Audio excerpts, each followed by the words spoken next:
the show.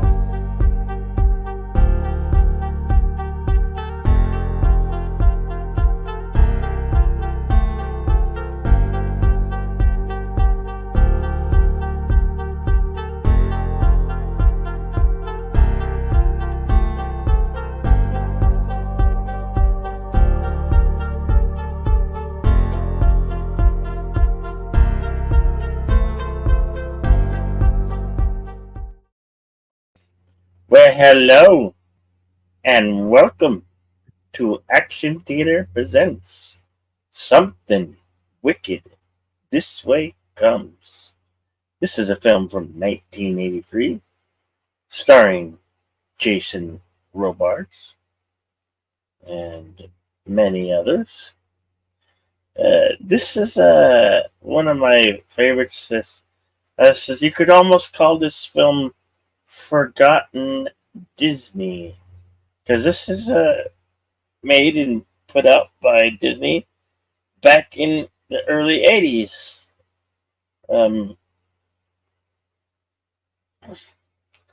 What do you know of this film, Deleted Scenes? All right. Well, it has been some time since I've seen it, so it's going to be sort of a first watch for me. This was a Ray Bradbury story. I almost said Rayberry. This is a Ray Bradbury story made into a film in 1983. Like Bill said, a movie that's been kind of lost to time, and I'm not sure there's even I'm not sure this went past the VHS stage. I've never seen it on DVD, Blu-ray, or 4K, and this is a movie that is very deserving of one. Now, consulting scrolls, and by scrolls I mean imdbPRO.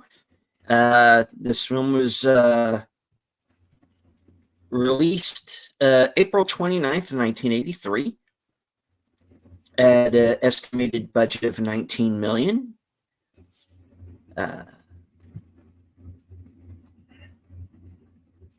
The synopsis reads as follows. In a small American town, a diabolical circus and its demonic proprietor prey on the townsfolk.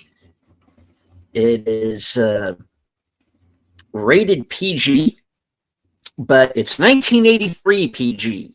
And, yeah, a whole different type of PG. It slaps, my friend. Yeah.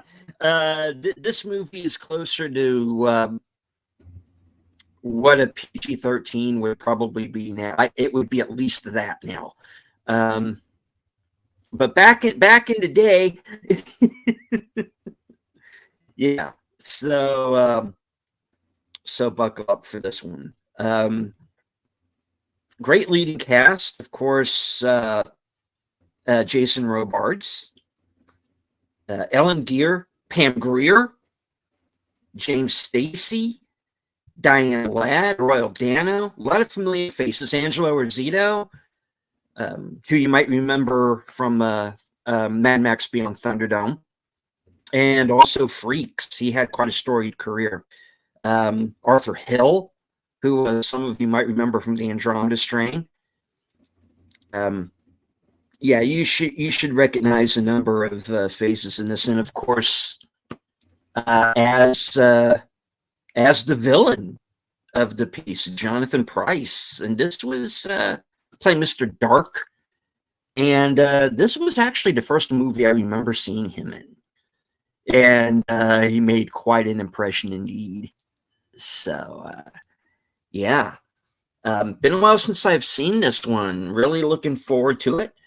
The runtime, according to IMDb, is approximately 95 minutes. So this is the movie that does not waste its time. Once it gets started, it goes. So, yeah. I do want to say hello to some people who have joined us in the chat. Loyal Blue Wrench, channel member, Bird Woman of YouTube. Watch out for her second channel, Fluff Check Productions. Connie Cleary, leaving a member chat. Thank you for what you do. Yes, thank you. Yeah. This is all Bill. I'm along for the ride, really. And of course, the greatest Snortopoopus on YouTube. Keeper, Snortopoopus welcome. Keeper. Ow! All right. So, as much as we'd love to show you these here on YouTube, we absolutely cannot due to copyright law. We are restricted here on YouTube, so we cannot, as much as we'd like to. So you'd have to find your own copy if that's possible, or find it on some streaming platform. But here, we'll give some commentary as the film goes along. We will, if you follow us over here to the screening room, it should be pinned at both of our top of our chats, and I will start the film. All right. Give me a second. As Bill said, there are copyright issues showing the movie live, or else we very much would. And we do not want Mr. Dark to come after us. So we want the Carney folk to like us. So as soon as the movie is up and running, I do want to remind everyone to please hit the like, share out the stream.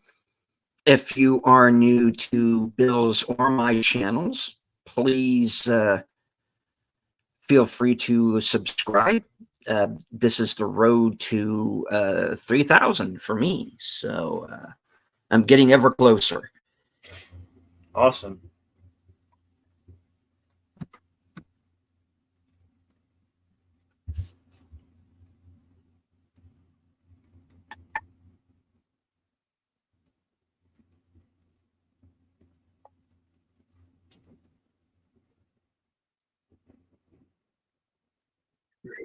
There is something wicked this way comes.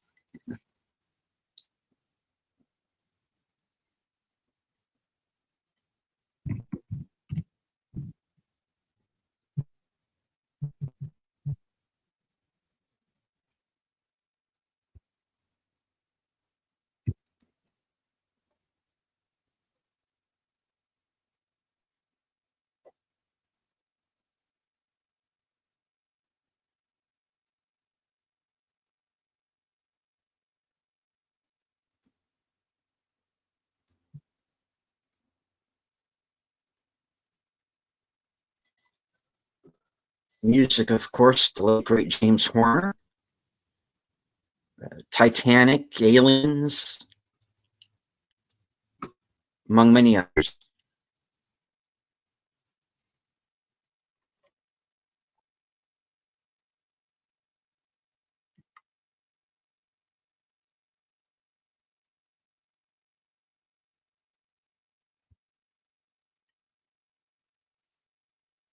Ray Bradbury writing the screenplay for the film as well.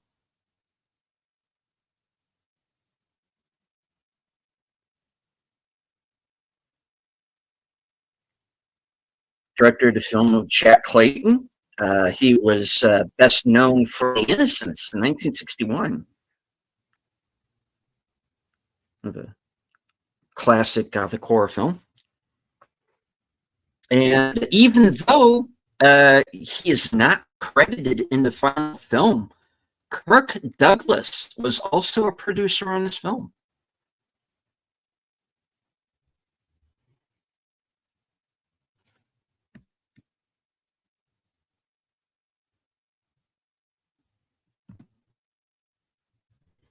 This back in the 80s, this got a lot of airplay on like HBO and Showtime. If you had cable and those various pay stations.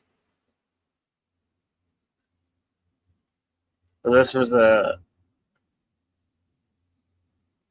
back in the 80s. I used to watch a lot. It's a it's rather very hard to find nowadays on I don't even know if there's been a DVD release. It's like I said, it's almost forgotten. It's forgotten cinema in a way, tucked under the rug.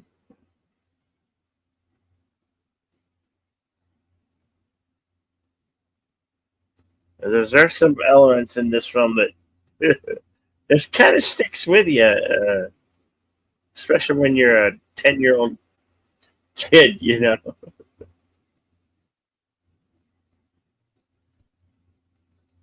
I guess in '83 I was 10, going on 11.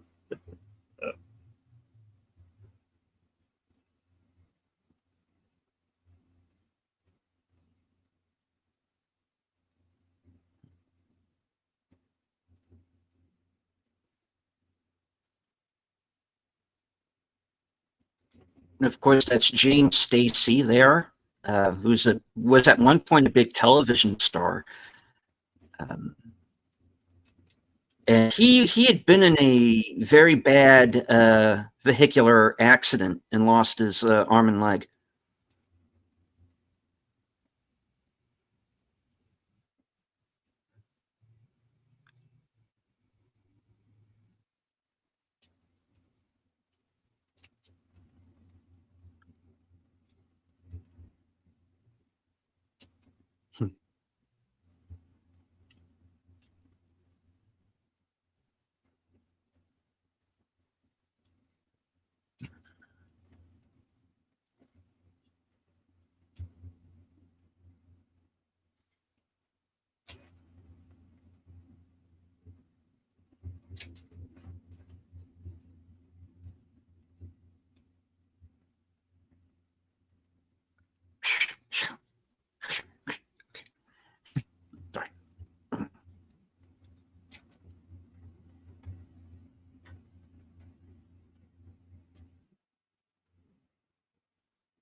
Royal Dano was a star of many westerns.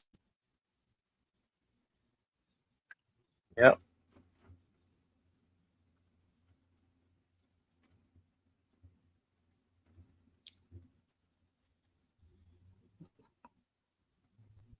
This film is kind of a coming of age type of film, and a relationship between a father and son, and one best friend, taking place in the 50s.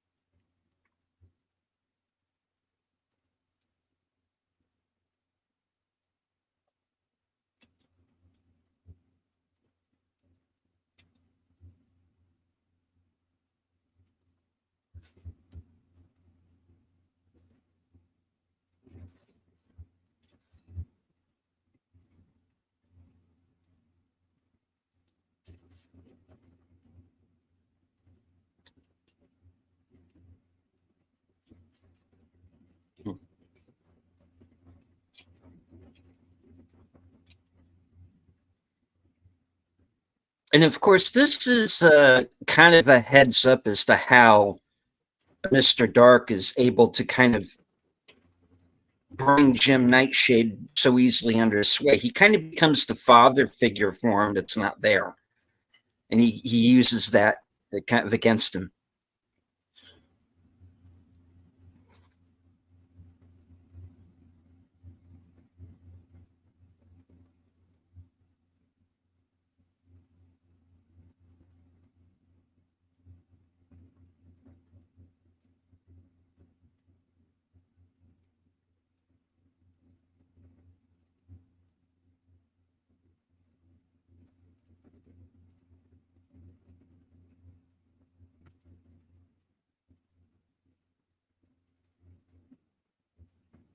Hey, Tim.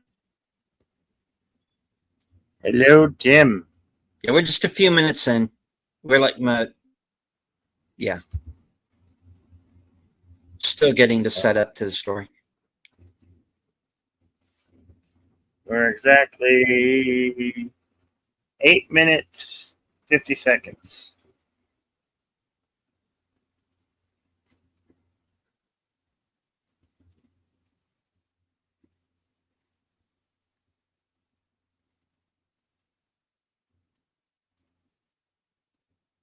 And take care to Anonymous Steel. Thank you for stopping by.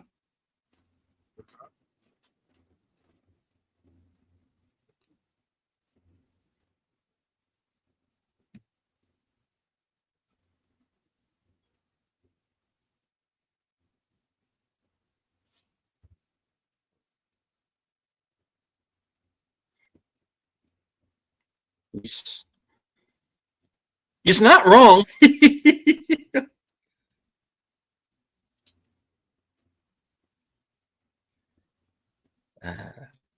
Yes, that's right. Written by Ray Bradbury, both the novel and the film.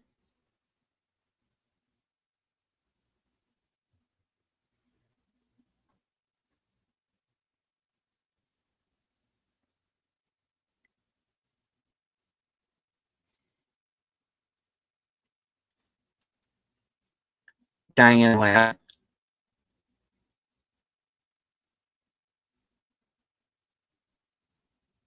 Who, of course, is the mother of Laura Dern.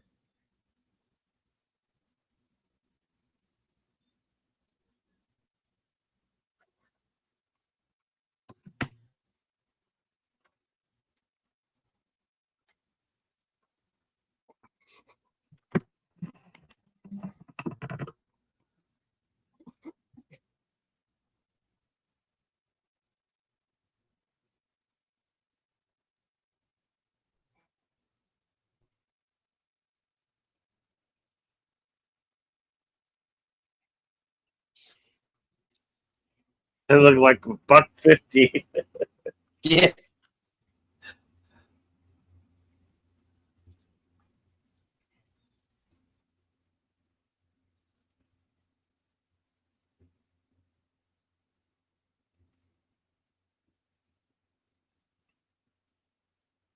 This is probably the either Universal backlot or the Warner Brothers backlot.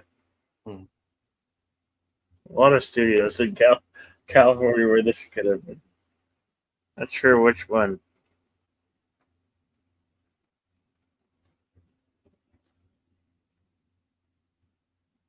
Hail to Gorilla Random Thoughts. Once again, congratulations on hitting 1,000 subscribers. Congratulations, my friend. Right on. Congrats.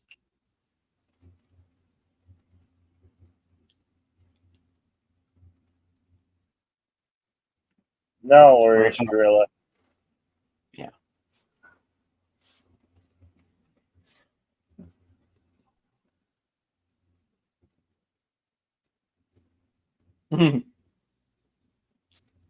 Hello, Lady Mist. Always Emoji good to Queen. see you.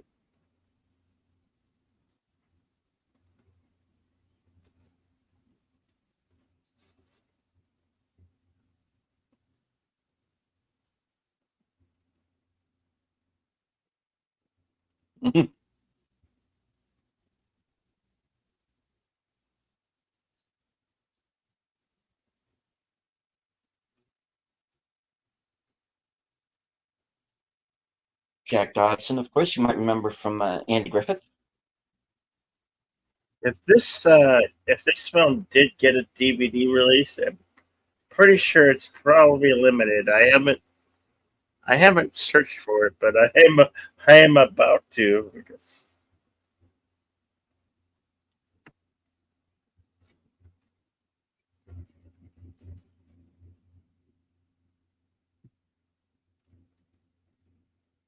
I always have enjoyed this film.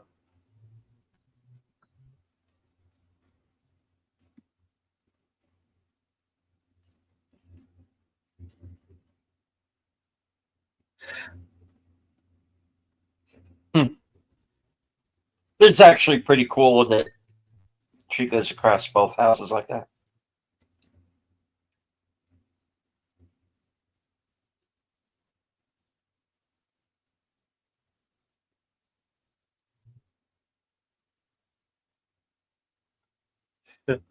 How convenient that a flyer that happens to be blowing in the wind and just lands in his hands with a message saying there's a carnival coming to town or that's in town. And what do two prepubescent boys want to do? They want to Of go course, to the carnival. you have the And character in the background right. there kind of going around. Nice touch.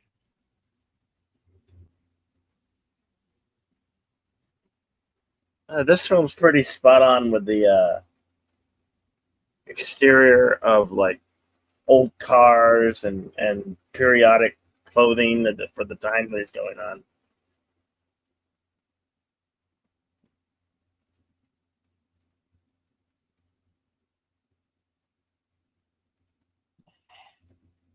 The litter.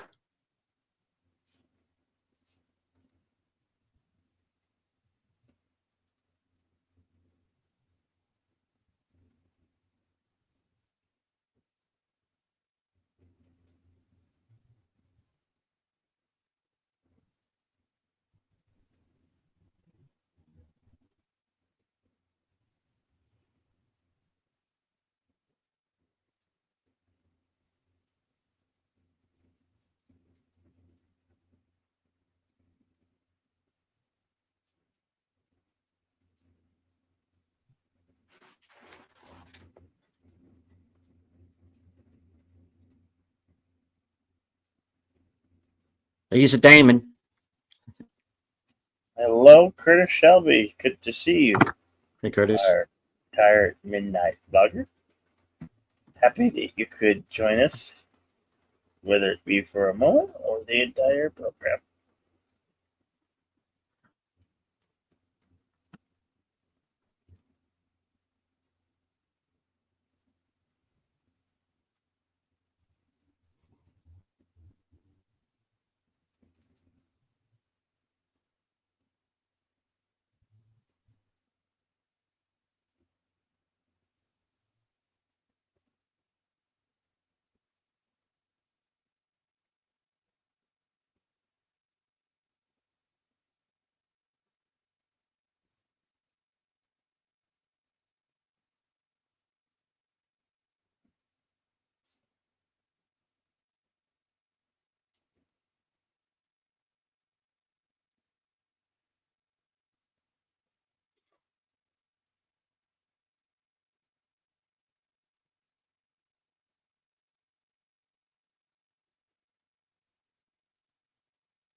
I always thought when I first initial saw this and I saw this uh, hobo slash drifter, the lightning rod guy, he was creepy and misunderstood, but you know, you thought he back then I thought he was the bad guy, but then he's actually a good guy. It just kind of you know misunderstood and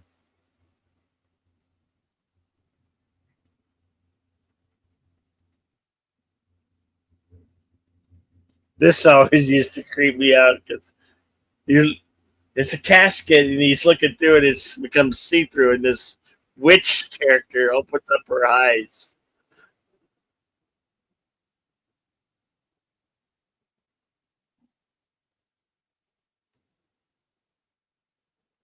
I believe 1983 also was the same year that A Christmas Story came out. So back then I it was sometimes misunderstood that you could easily get the two films mixed up because they're uh, taking place in around the same time in the 50s. Or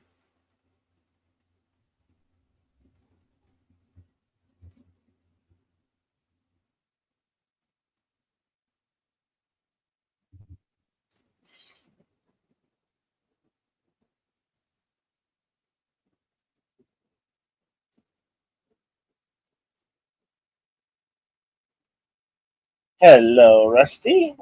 Good to see you. Always working. Oh, Rusty.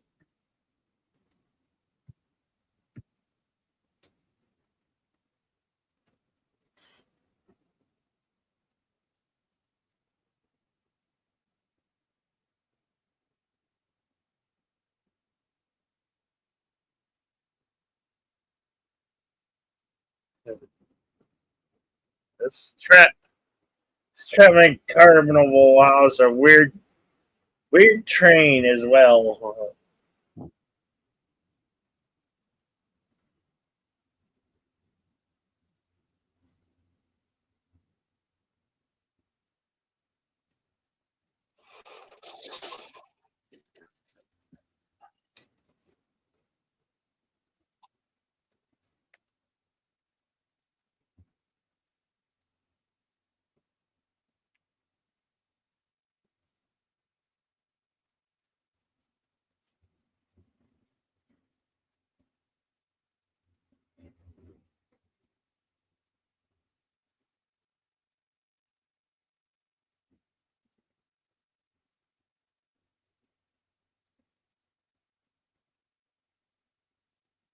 Wow, they done set up really fast.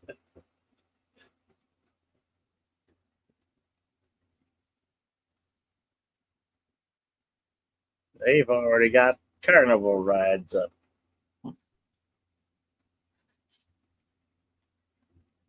Obviously, there's some type of magic that they work with to be able to set up that quickly.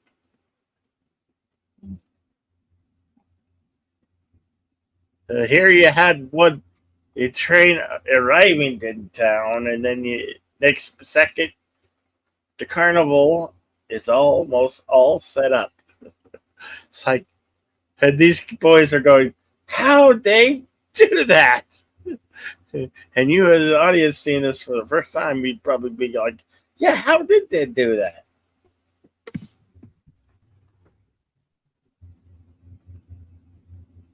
So they're snooping around like a fortune teller's trailer or something. And she's secretly watching and listening to them.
Uh,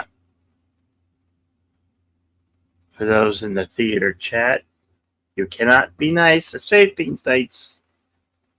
Well, we're going to have to deal with you. We might even have to ban you. So, heed this warning now.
We are at 25, 2507.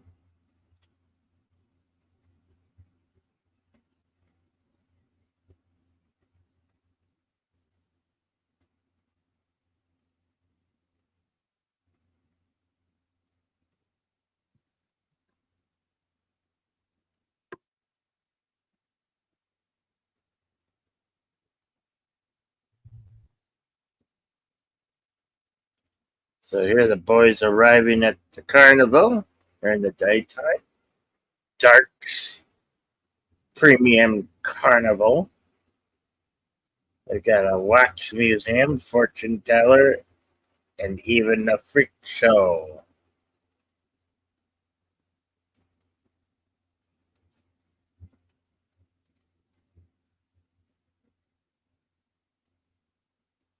And of course, parlor games.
Generous carnival. Giving out $1,000 prize. That's some would say that's insane.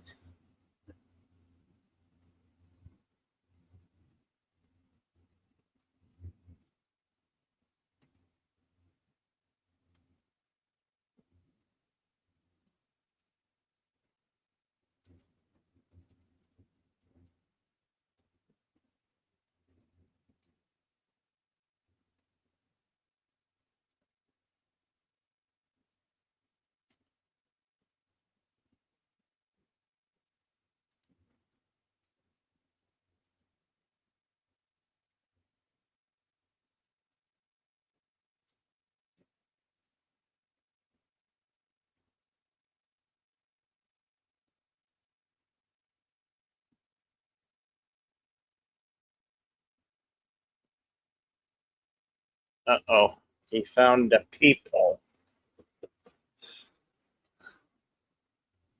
Hey, howdy, Big Al presents. Welcome, my friend.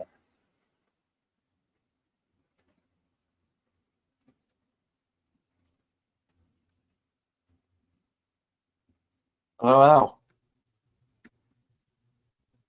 Yep, something wicked this way. I'll be We joining Al next Friday for the crawling on. we are at Tomorrow night, actually. 3119.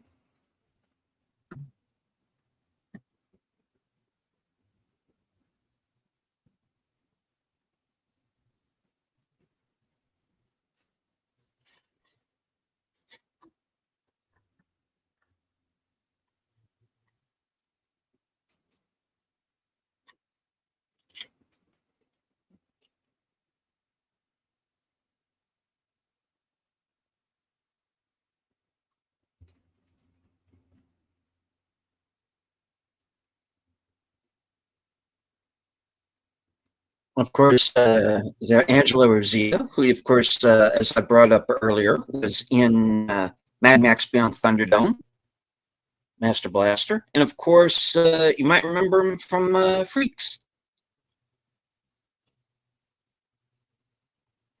Gooble gobble. We accepted that guy. Yeah, same guy. Of course, there's Pam Grier there. It's the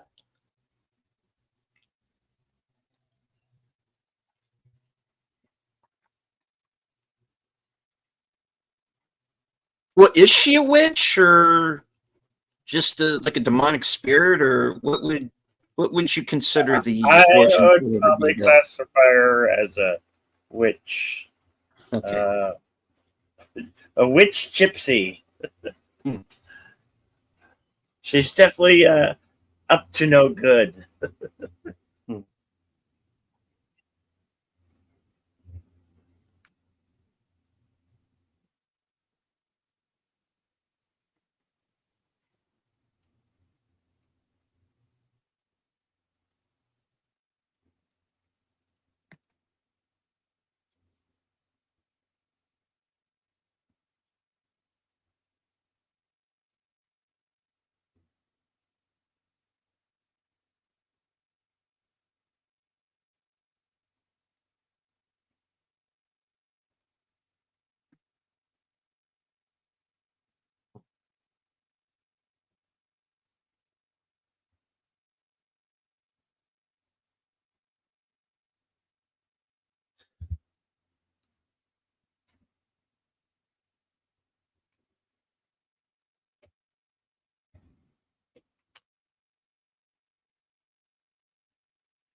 I don't know how they pulled that effect off, but it was quite effective because I don't think it was quite CGI. I think it was they used some other technique to pull the tattoo kaleidoscope effect.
Here the boys have stuck it back in with their carousel, and they're definitely seeing something they're not supposed to see.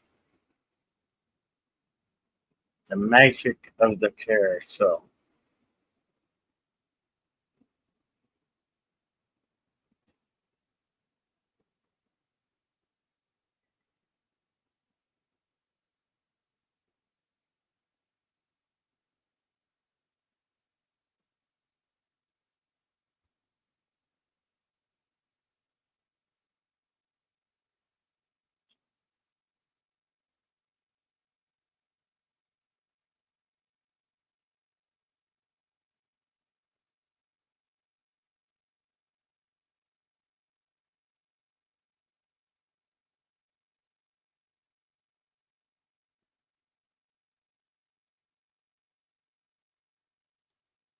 Evidently, running it carousel backwards renders you years younger. You'll get younger and younger with each revolution.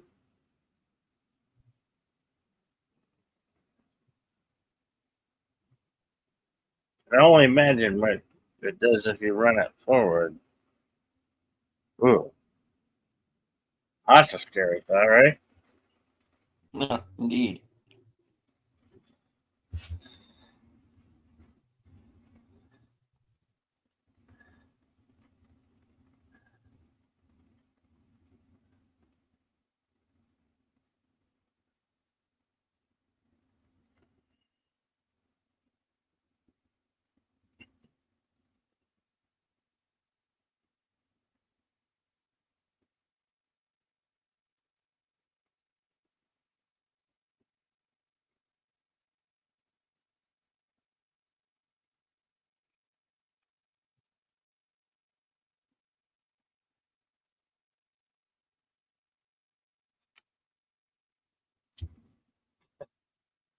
Closed due to illness, huh?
What?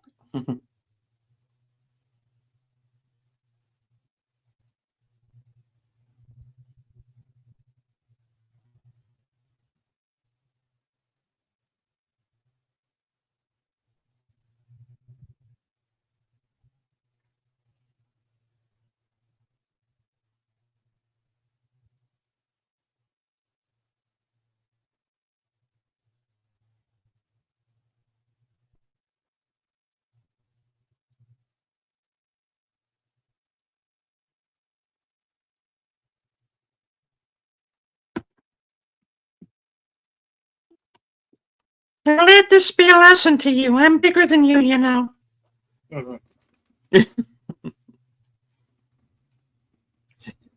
I like how he's still trying to be intimidating, yet he shrunk in size. You just gotta give him the evil eye. Maybe that. Oh, oh, oh! He's up to no good. Oh no! Boy, he knew how to fix him, didn't he?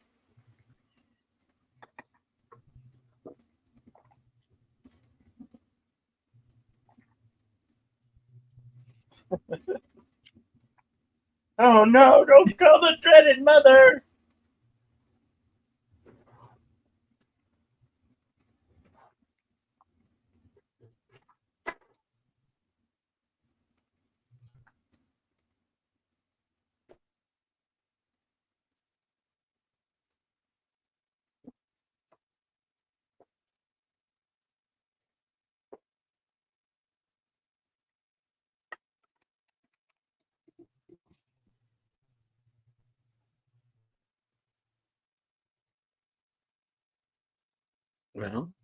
Well, well.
No, in a lot of ways,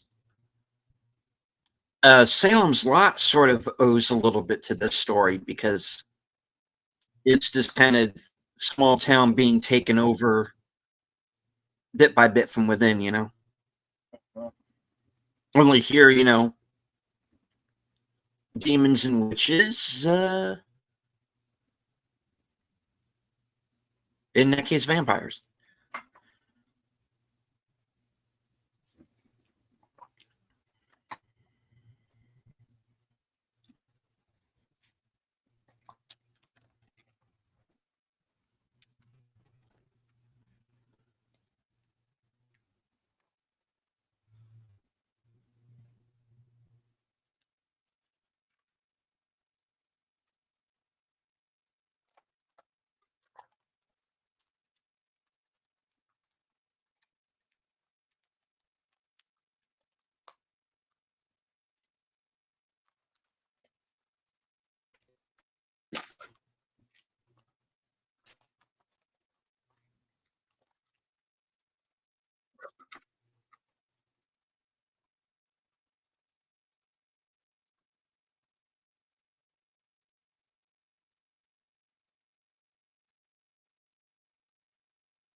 Power surges. And here's that witch again.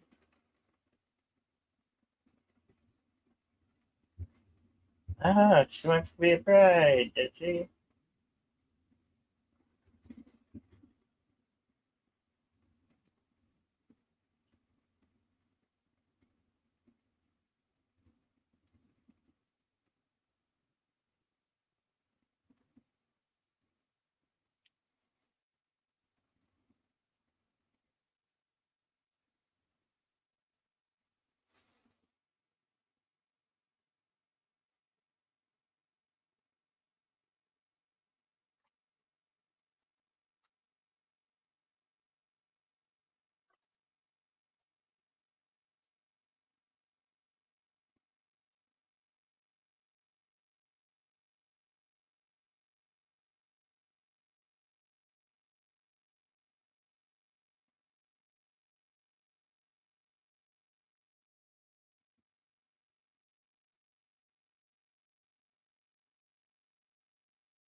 This coffee sequel is weird.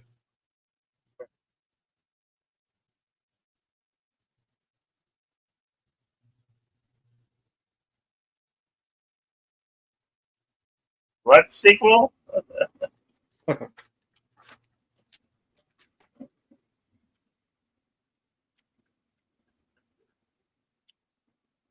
Coffee because Pam Grier. Forget No. it.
There's that Aliens crossover music. Like it's coming right out of Aliens. Very, very similar. Those spiders, arachnids, this, as a 10-year-old boy, it was quite scary.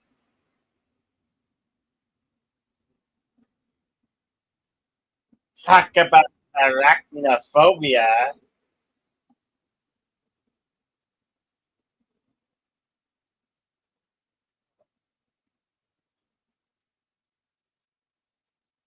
They're creeping up on you.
Just a toy.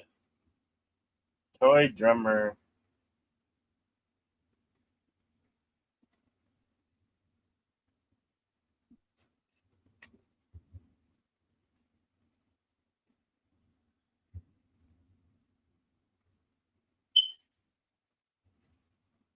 We're exactly at an hour and 58 seconds. An hour?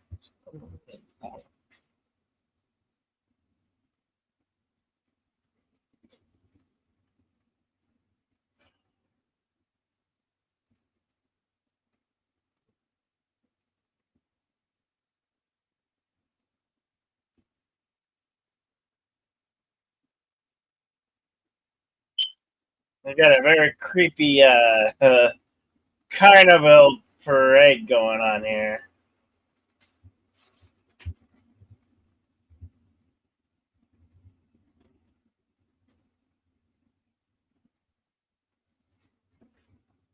Now that's vintage, the old phone.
Boy, that's one hair bearded lady.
Nobody around here like that, mister.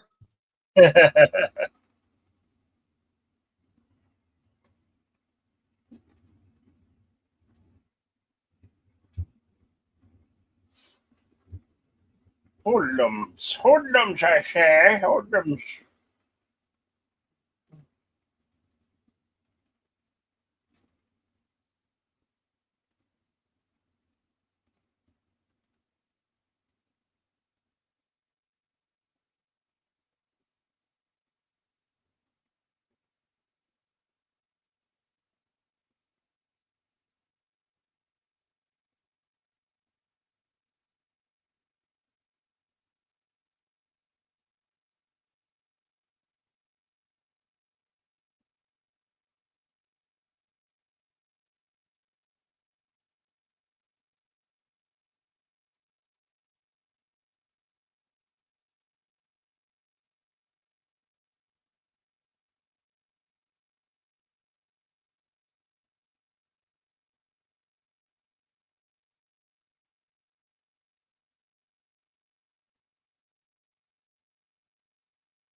Boy, this worm gas ritual sure is strange. Well, oh, never mind.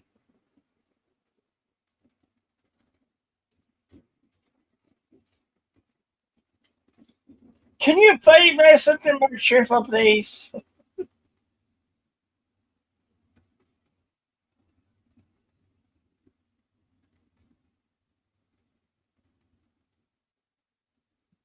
Gosh That's a darn it, they got football. it.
To the clock tower. Oh, wait.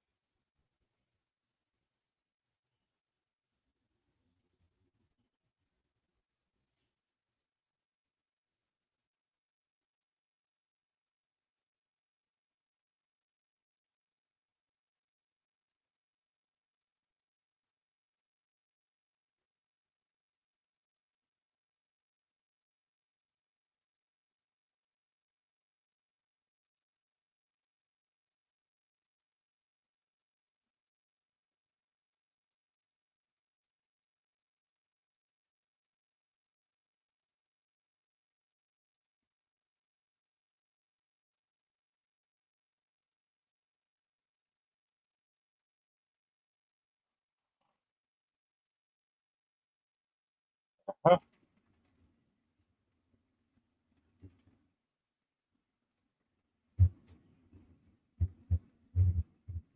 Let's see, we are at 1 hour, 9 minutes, 45 seconds.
No, we're not here.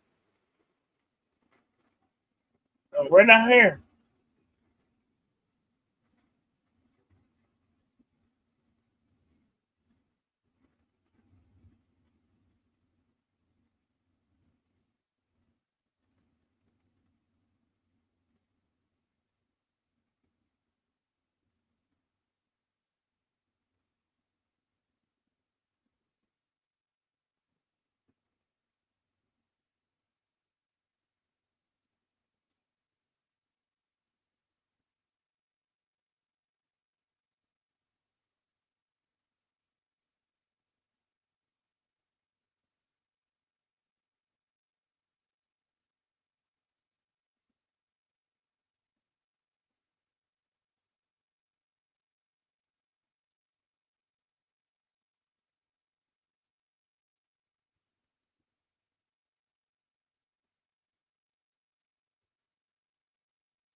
He's destroying a library, books. He'll get fined for that. Yeah, Nazi. Oh, well, I can't say that.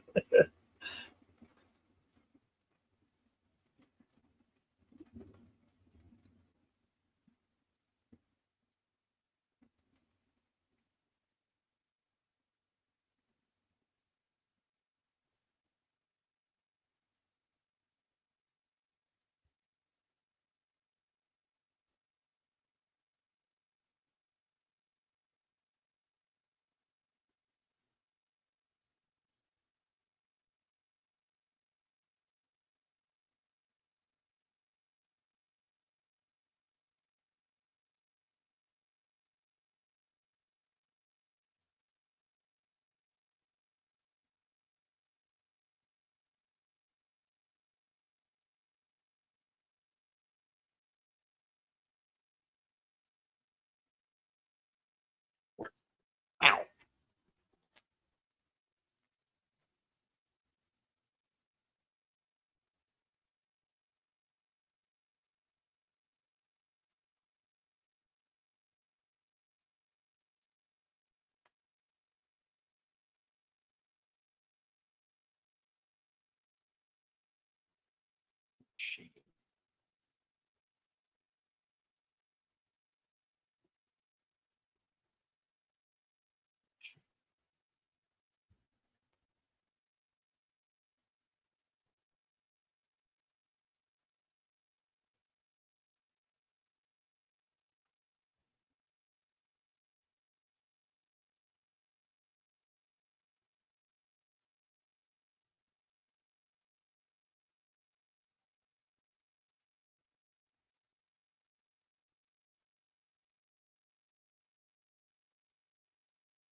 Or F for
say.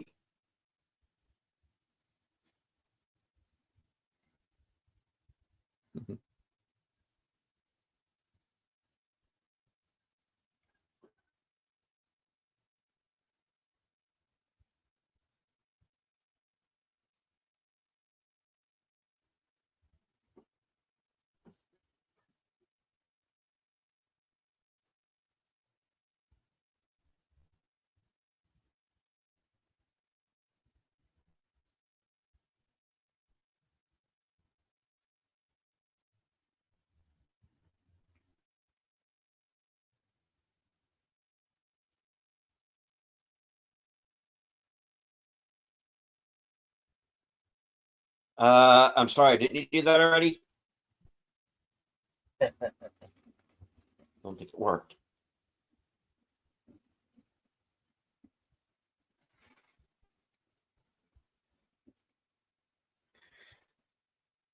No, no, no, Tim. She was not in Soul Taker. That was Robert Zadar. What? Been thoroughly Zadarred.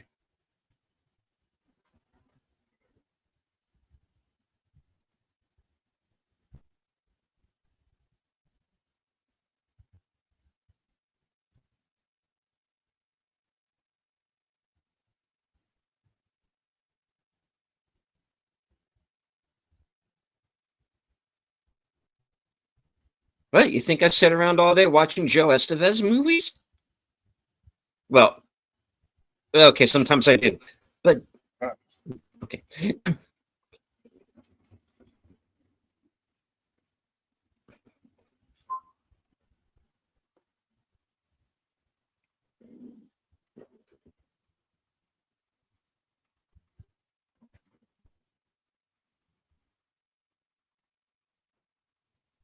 Because she's got a golden ticket.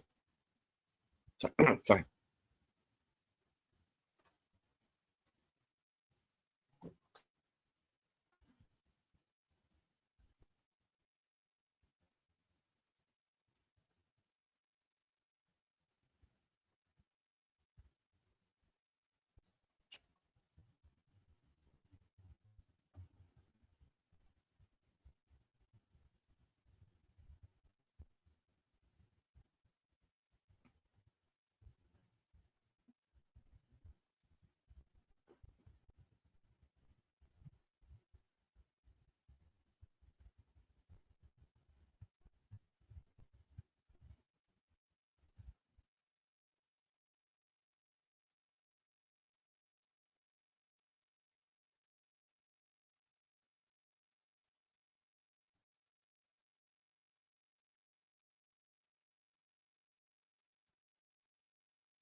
No, no. You see, Bruce Dern is not in this film.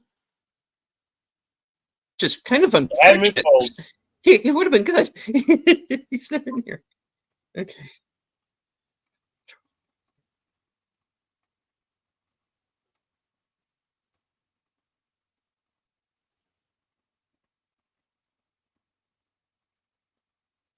And those of you who watch a lot of full moon films, you might recognize Phil Fondacaro there.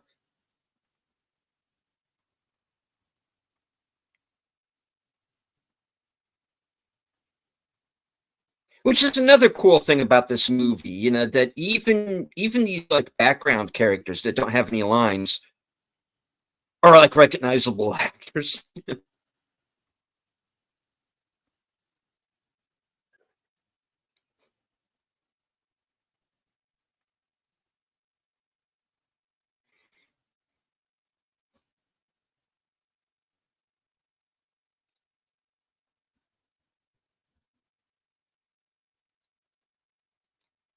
Yes, has a nasty habit of surviving.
Reaches his hand in there and he pulls out Bugs Bunny. Hey, thanks for bringing me out of that, Doc.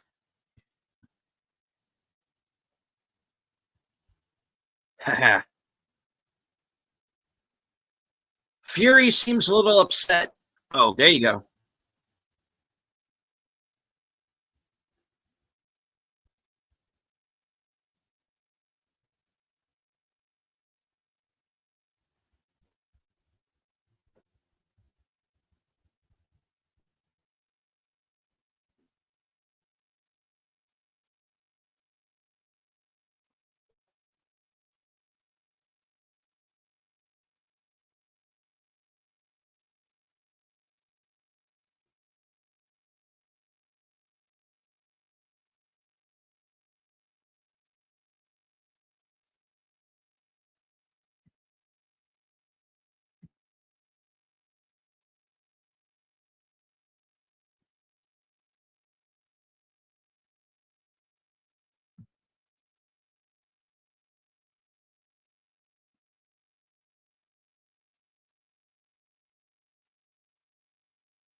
Oh, what the hell?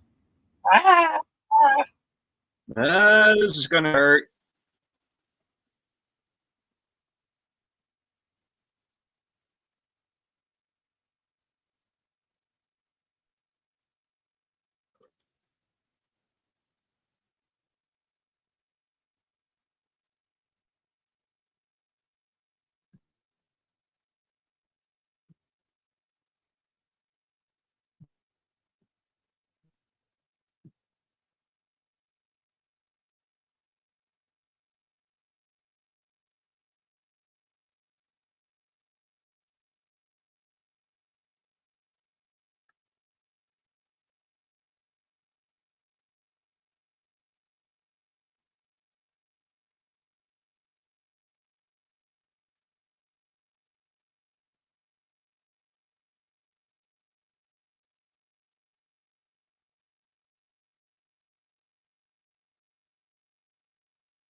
Okay.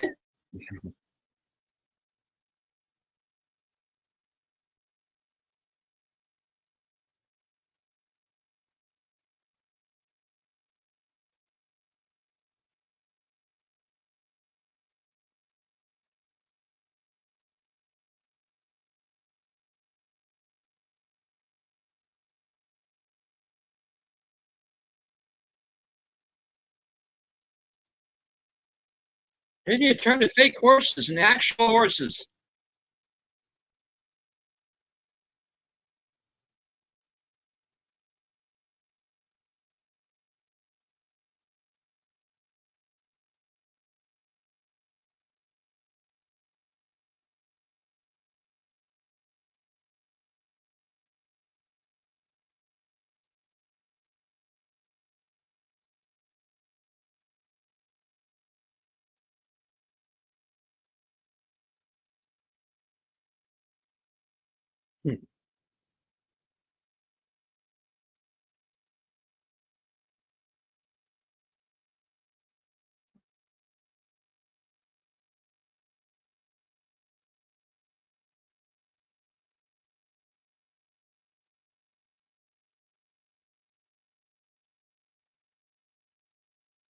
Bye bye, Carnival. Get out of here.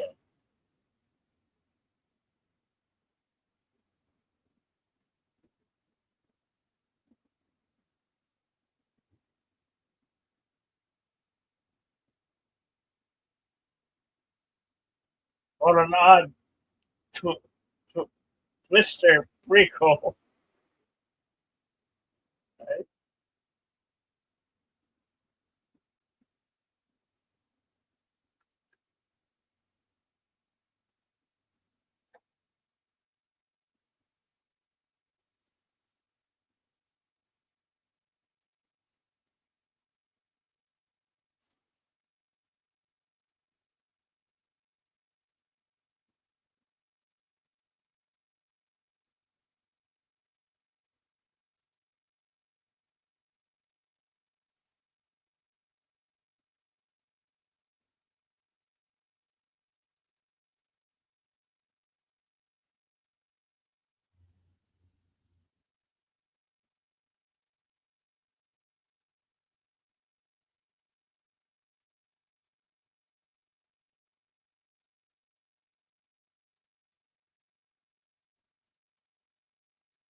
There you have something wicked this way comes.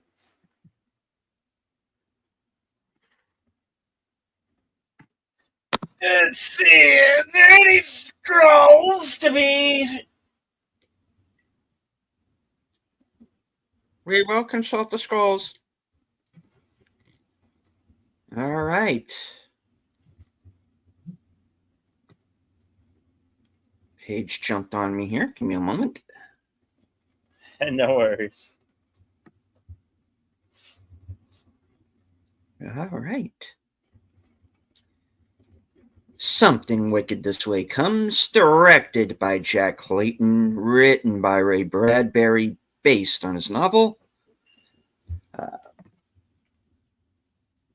Estimated budget of $19 million. Release date April 29th, 1983.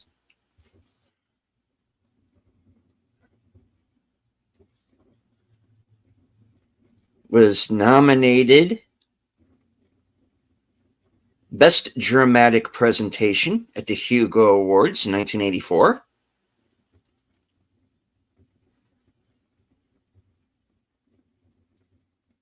Won the Best Fantasy Film Saturn Award.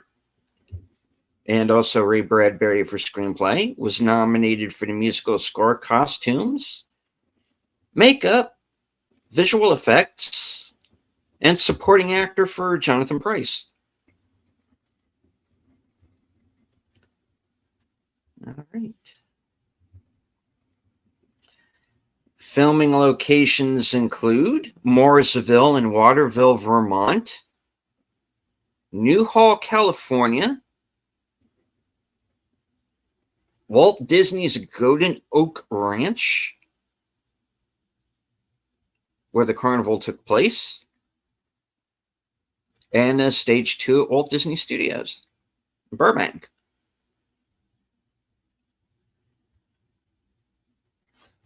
All right, on to the trivia. A special effects sequence that took place at the beginning of the film was cut shortly before the movie hit theaters. In this sequence, the carnival materializes from the smoke of the train. The smoke from the engine becomes ropes and canvas tents. Tree limbs grow together to form a Ferris wheel, and a spider web mutates into a wheel of fortune.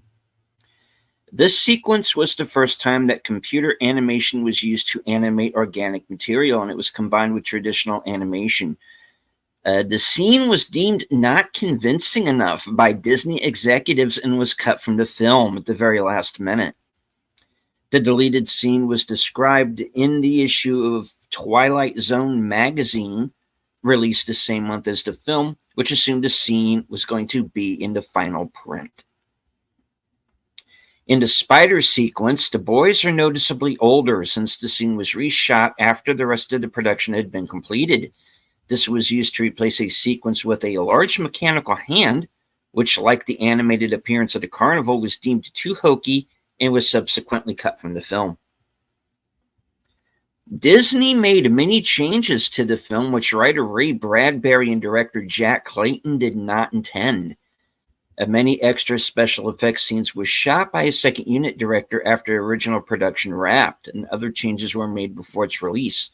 According to the Laserdisc commentary by Bradbury, much of his original intentions for the movie were destroyed. In distributor Anchor Bay's DVD, the end of the theatrical trailer, which shows the film's title, has been cropped. The majority of the trailer is 185.1 aspect ratio. The last shot is approximately 235.1 aspect ratio, which caused confusion among fans. This aspect ratio change in the trailer was created by Disney to mask off the Disney and Buena Vista, the original distributor owned by Disney's names. Disney also did not allow its name to be seen anywhere on the DVD package. Ray Bradbury asked both David Lean and Steven Spielberg if they were interested in directing the film. By the pricking of my thumbs, something wicked this way comes is from Macbeth by William Shakespeare, scene 4, Act 1, spoken by the second witch. It may not be technically a Shakespeare quote. More recent experts believe that many of the witches' scenes, including their songs, were written. Were written by Shakespeare's pupil Thomas Middleton. The lines, "And in despair I bowed my head, there is no peace on earth," I said. For hate is strong and mocks the song of peace on earth, goodwill to men. Then pealed the bells more loud and deep. God is not dead, nor doth he sleep. The wrong shall fail, the right prevail, with peace on earth, goodwill to men. Is from I Heard the Bells on Christmas Day, a Christmas carol based on the 1863 poem Christmas Bells by American poet from Maine, Henry Wadsworth Longfellow. Stephen King wrote a rejected adaptation, although I think there's a couple of bits in the movie where I think what he wrote is still there. Mechanical effects designer Isidoro Raponi built fake tarantulas to augment the 200 live ones used in the spider attack sequence. Music for the film was originally composed by George Delarue, but it was rejected by Disney executives in favor of a less somber score by James Horner. Portions of Delarue's score can still be heard in the film's theatrical trailer. This was the last Disney movie to be released under the Walt Disney Productions banner. Later in 1983, the banner was replaced by Walt Disney Pictures. Sam Peckinpah briefly flirted with the idea of filming Ray Bradbury's story, but was unable to raise the necessary financing. I can see that. And he probably still would have had Jason Robards in it too. Yeah. Yeah. After a poorly received test screening, Disney held back the release of the movie for a year to re-edit, film additional and replacement scenes, including special effects sequences, with a second unit director, add opening narration, and hire James Horner to rewrite a completely new score, all of which added millions to the budget. When watching the film, it's quite obvious which scenes, such as the spider attack and the mirror maze climax, were filmed nearly a year after the original production had wrapped. Reportedly, Ray Bradbury and the original filmmakers were not pleased with the studio's intervention nor the effects added. The picture ended up being a flop when it was finally released in 1983, despite Disney's attempt to make it more audience-friendly. Ray Bradbury first wrote Something Wicked This Way Comes as a screenplay in 1952, after watching Gene Kelly Singing in the Rain, which Bradbury thought was the greatest musical ever made.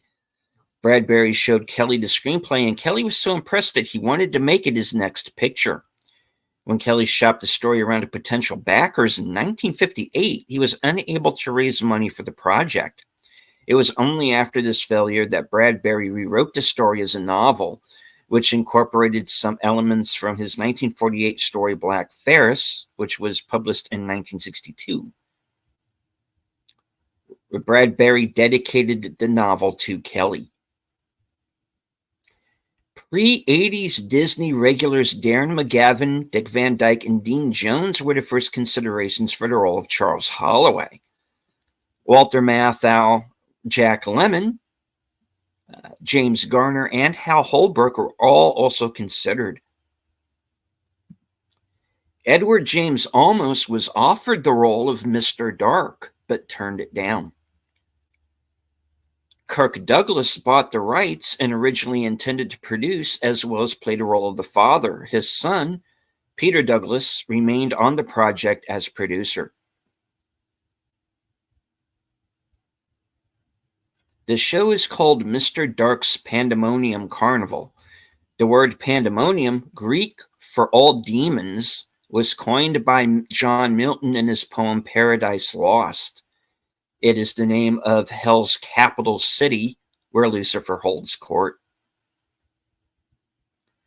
Lee Dyer was the director for the extensive reshoots and re-editing done after Jack Clayton was removed from the film. John Mortimer and John Culhane made uncredited contributions to the screenplay. Mr. Dark's Pandemonium Carnival took up 2 acres of Disney's Golden Oak Ranch backlot in Newhall, California. British actor Jonathan Pryce, who of course plays Mr. Dark, is an impressive 6 foot 1 inch tall, but during the parade scene, you can clearly see he is wearing 2-inch heeled shoes. This was done to make him appear extra tall and menacing, much taller than the surrounding cast.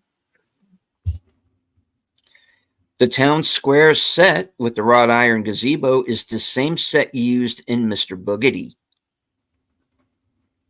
James Stacy, who plays Ed, the bartender, lost his left arm and leg in a 1973 motorcycle accident that killed his girlfriend.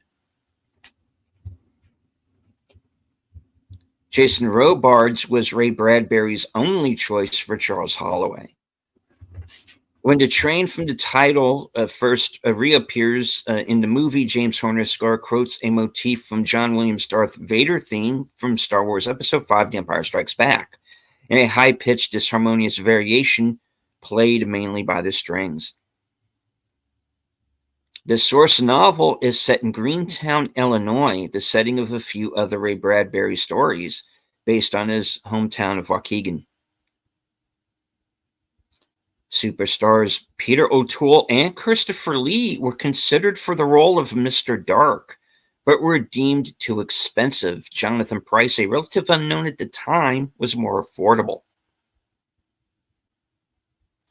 Ray Bradbury's novel had already been adapted as a low-budget British film, Something Wicked This Way Comes, which changed most of the character names, e.g. Mr. Dark and Mr. Cougar become Mr. Black and Mr. Puma. The short story, which served as the nucleus for the novel, was later adapted to television as The Black Ferris. Most of the filming was done between September and December 1981. Ray Bradbury felt this was one of the better film adaptations of his work, but regretted that some of his favorite scenes from the novel had to be left out due to special effects limitations.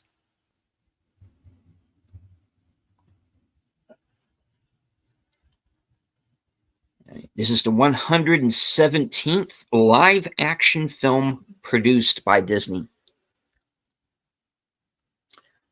Hollywood creature creator Stan Winston worked in special makeup effects, but is uncredited at the end of the movie. According to the book, The Winston Effect, he and his team's main creation was the puppet and makeup effects for Mr. Dark aging to death at the end of the film. Most of the effect and a gruesome puppet had to be cut from the film for being too realistically grotesque and frightening. Cool. It's a horror film, Disney. Friggin' relax. Yeah. All right. And that is it for the trivia section of imdbPRO. Let me see this real quick. Yeah.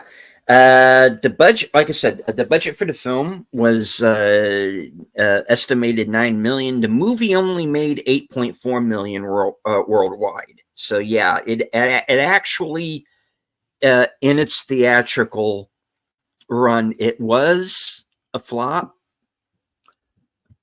However, once it made it to cable and it kind of gained the cult status that it has, yeah, I mean, this is a pretty memorable film. I mean, that's why I didn't say anything through the library scene, because that's the scene that always comes to my mind when I think of this movie. So, yeah, I'm glad we had a chance to sit down and watch this today, because it's really been a while. I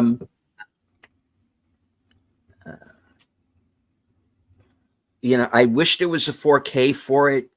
I think it deserves one. The fact that it didn't do well at the time, and kind of also the fact that Disney still technically owns this film, I think it's going to be a while, if ever, unfortunately. But Anchor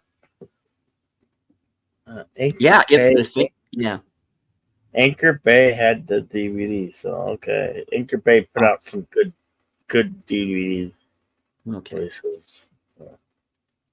Well, hopefully the Anchor Bay DVD is still floating around out there somewhere. Yeah, so. I'm gonna trust me. I'm gonna hunt it down. All right. I remember this as a kid watching this. The merry-go-round and the spider scene always creeped me out. I loved it so much. So next week on Halloween, I'm thinking we could either do 7 or The Silence of the Lambs. Shall we put it to a vote? Indeed. 7 okay. Or Silence of the Lambs. All right. So, folks, go to the top of our chats.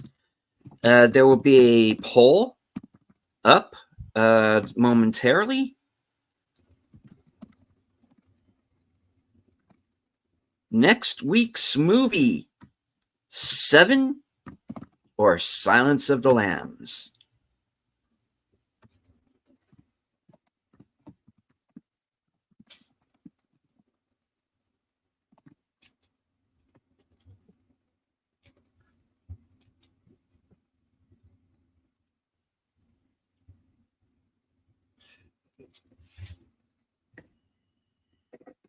All right.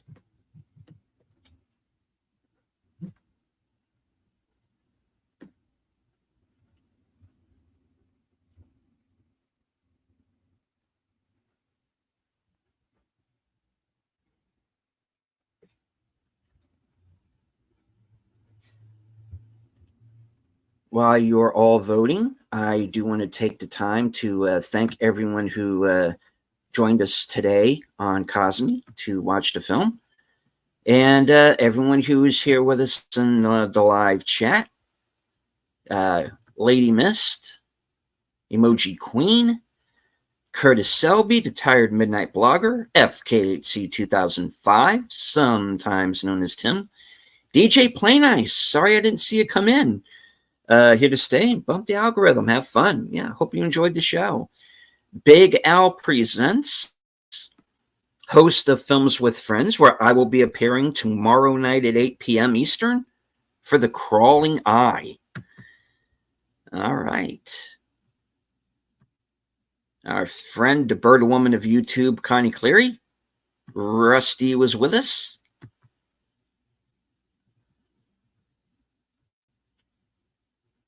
Gorilla's Random Thoughts. Snorda Poopus Cuber. And thank you once again, Connie, for the member chats. All right. I think that was everyone. All right. And of course, thank you to everyone who was lurking. I know there were quite a number of you actually who watched all or part of the program. So I hope you all enjoyed it. Hit the like, share out the stream. And if you are new to Bill's channel or mine, or to the channel of our fine chat over here, a number of them are have their own channels up now. So please subscribe to them as well. And the poll is also up on my end on my channel. Just want to vote there too. So get your vote in twice or once, so it can determine a winner.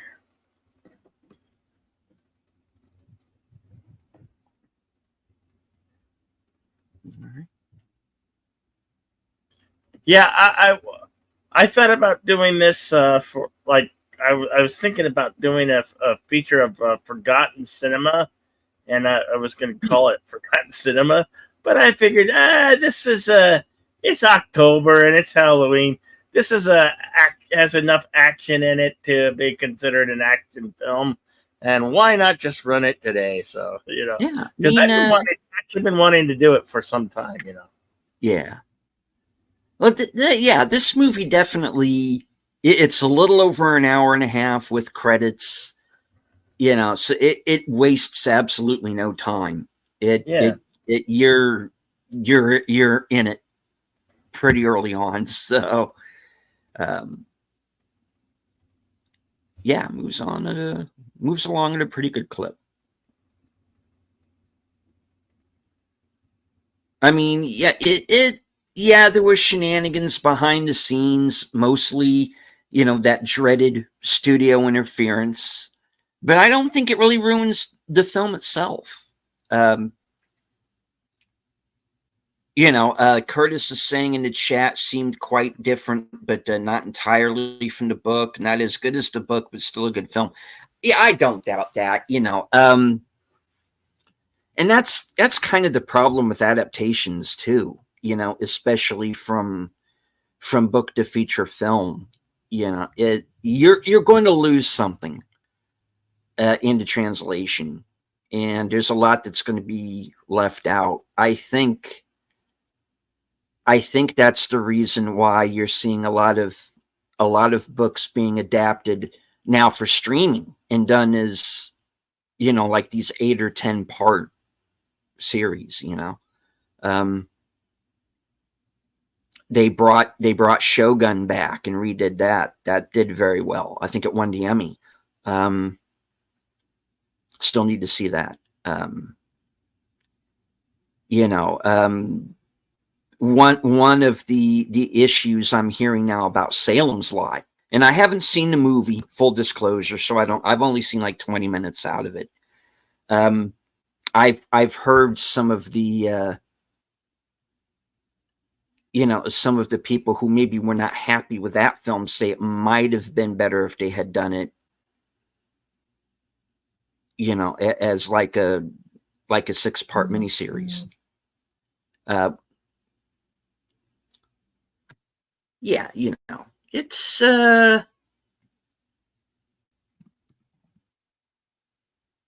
yeah, it's a double-edged sword adaptation, but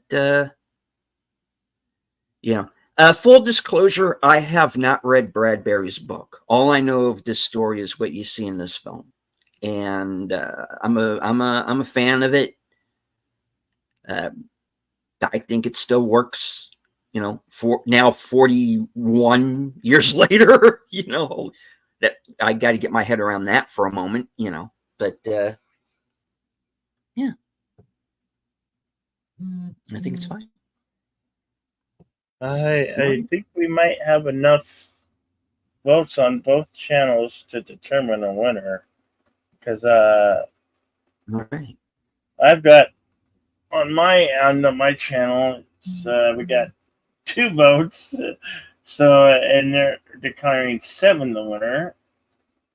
And over on your side, 8 votes with Silence of the Lambs in the lead. Yeah, so I think we can. With that, we can determine that Silence of the Lambs is a bona fide winner. What do you think?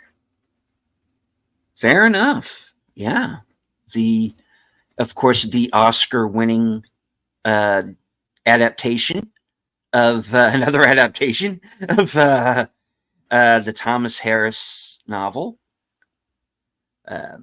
Yeah. All right. So,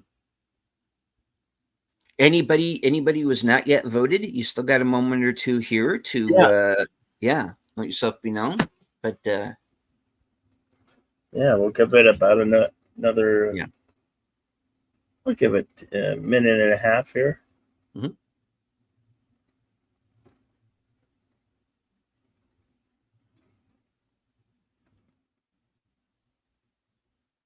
And once again, we have a doozy western for with that. I don't know if have you seen the Gala Walkers? Because I've been curious about it, but I've never seen it. So Sunday when we play it will be a first reaction from me. And it will be mine as well. I've been doing a little bit of reading up on it, what I've been able to find, and a couple of interesting stories of what kind of went on behind the scenes of that film, and how it could have been a very different film, because Wesley Snipes was not the original lead actor. So I'll be telling you all about that Sunday. But yes, Gallo Walkers with starring Wesley Snipes. It's from 2013, and it's a zombie western, so it should be fun.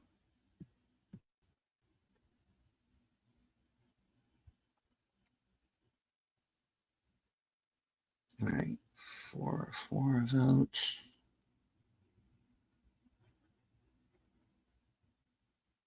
Okay, I've closed the poll on my end. Okay. It's applicable time.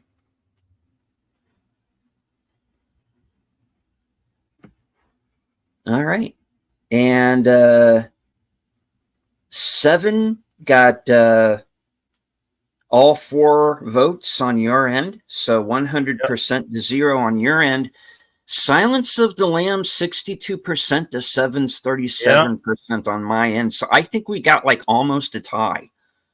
Yeah. If not a tie. Yeah. Yeah.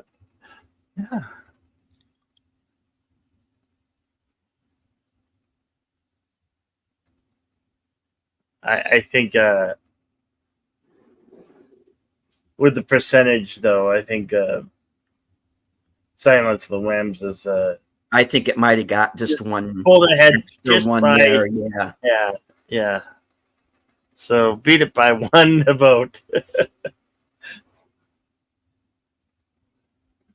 All right. So next week we'll come back here, same time, same Pat channels. We'll do Silence of the Lambs. All right. And of course, as we just mentioned, don't forget to join us Sunday afternoon at, is it going to be 4 or 4:30? All right, you got it up for 4 o'clock. So 4 o'clock Sunday, Western Cinema Presents returns, Wesley Snipes and Gala Walkers. Yep.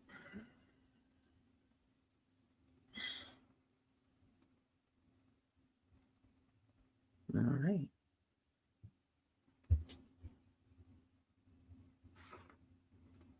So what's coming up for your channel aside from that, Bill? Well, there won't be karaoke on Saturday night because I am gonna go to that haunted house here in Tucson, and I'm gonna give my acting props to that for the night. And it's gonna be a long night from 6 till midnight. So yeah, I look forward to that.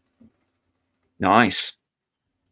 And might do some tomorrow. I'll do some Buckets of Blood theater. I don't know what to picture quite yet, but look for it posting, and we'll do that. And then Sunday. That's pretty much about it. What I got coming up for right now. All right. I'd like to thank each and every one of you. I appreciate you all coming out, and if you just dropped by, Connie, Curtis, Shelby, Lady Miss, FKHC 2005, some also better known as Tim, DJ Play Nice, Big Al Presents, Rusty, the Bird Lady of YouTube, Connie Clary, Gorilla Random Thoughts. Once again, congratulations on 1,000 subscribers.